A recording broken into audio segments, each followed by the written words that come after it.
Before we get in and start to write any code for this new project, interacting with the users and performing some sorts, I want to introduce you to the file itself that you can use to follow along with me and practice these skills.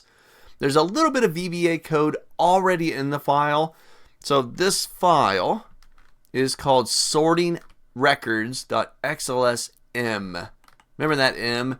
It's a macro-enabled document because this has already got some VBA code inside of it. So I want to quickly break that code down and introduce you to some of these concepts here that we're about to integrate a little bit more of our own VBA into. So let's take a look at the code that we got. I'm going to go up to my developer tab and I'm going to go open up the Visual Basic window. So inside of this window, we've got our project, and in there we've got a module. Remember, a module is all about where you store your code. So make sure if it's not open for you already, give that module one a double click and you'll get a handful of little procedures that you can take a look at. So each of these procedures, they're practically identical. They're sorting procedures. They run a single action, a single command to sort a selection. Okay? This first one's called division sort because it sorts the list by cell A4, which is the division column. And if I keep going here, we got a category sort, which sorts the selection by range B4. B4 is the category column. And let's see, we got a couple more here. Now one more, we got a total sort, which sorts the selection by range F4. F4 is the total. So there are three little sorting macros. Again, nothing big. There's actually it's just a bunch of default settings other than the range that we want to sort by, the column we want to sort by.